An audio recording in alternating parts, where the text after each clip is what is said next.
Hi guys, today I'll be reading Curious George by H.A. Rey. This is George. He lived in Africa. He was a good little monkey and always very curious. One day, George saw a man. He had on a large yellow straw hat. The man saw George too. What a nice little monkey, he thought. I would like to take him home with me. He put his hat on the ground, and of course George was curious. He came down from the tree to look at the large yellow hat.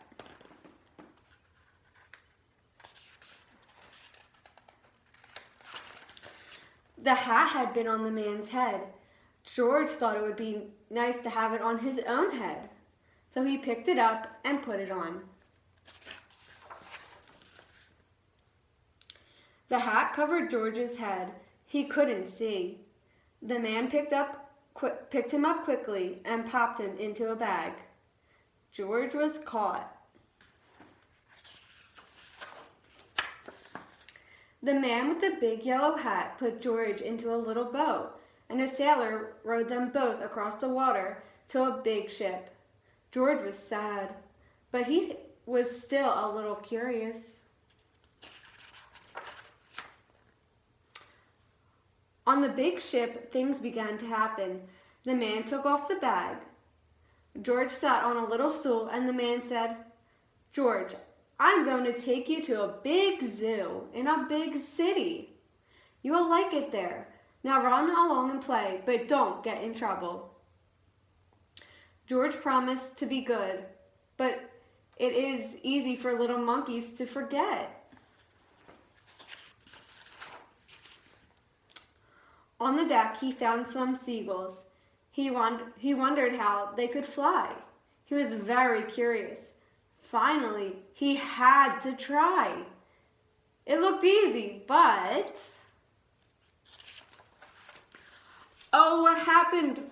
First this, and then this.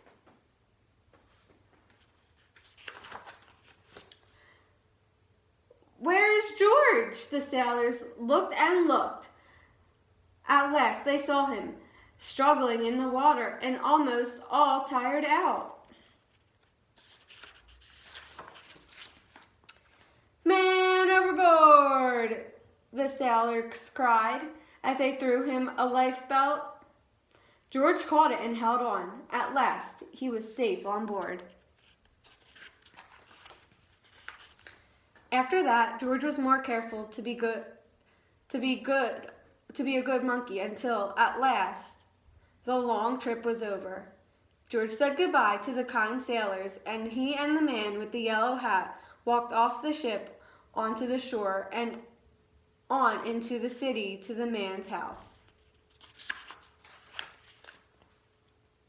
After a good meal and a good pipe, George felt very tired.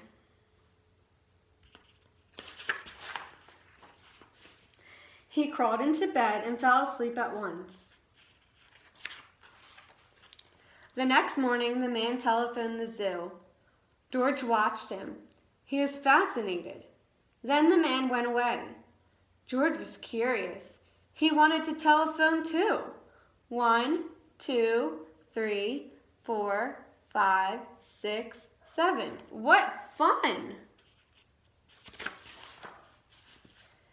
Ding-a-ling-a-ling! George had telephoned the fire station. The firemen rushed to the telephone. "Hello, hello," they said. But there was no answer. Then they looked for the signal on the big map that showed where the telephone call had come from. They didn't know it was George. They thought it was a real fire. "Hurry, hurry, hurry!" The fireman jumped on the fire engines and on the hook on the ladders. Ding dong, ding dong. Everyone out of the way. Hooray, hooray, hooray! The firemen rushed into the house. They opened the door. No fire!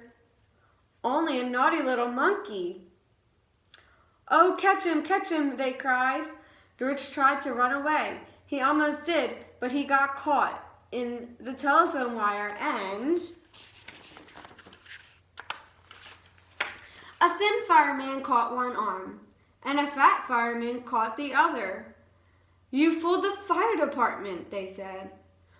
"We will have to shut you up where you can't do any more harm."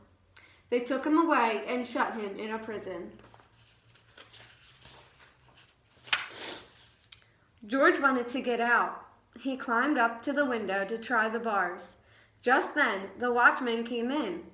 He got on the wooden bed to catch George, but he was too big and heavy. The bed tipped up, the watchman fell over, and quick as lightning, George ran out through the open door. He hurried through the building and out on the roof, and then he was lucky to be a monkey. Out he walked on the telephone wires, quickly and quickly over the guard's head. George walked away. He was free.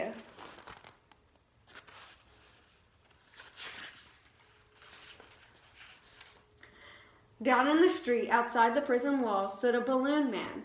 A little girl bought a balloon for her brother. George watched. He was curious again. He felt he must have a bright red balloon. He reached over and tried to help himself, but instead of one balloon, the whole bunch broke loose. In an instant, the wind whisked them all away, and with them went George, holding tight with both hands. Up he sailed, higher and higher. The house looked like toy houses, and the people like dolls. George was frightened. He held on very tight. At first the wind blew in great gusts. Then it quieted. Finally it stopped blowing altogether. George was very tired. Down, down he went, bump, onto the top of a traffic light. Everyone was surprised. The traffic got all mixed up. George didn't know what to do, and then he heard someone call, "George!" He looked down and saw his friend, the man with the big yellow hat.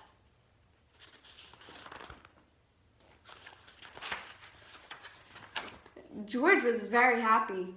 The man was happy too. George slid down the post, and the man with the big yellow hat put him under his arm. Then he paid the balloon man for all the balloons. And then George and the man climbed into the car, and at last away they went. To the zoo. What a nice place for George to live. The end.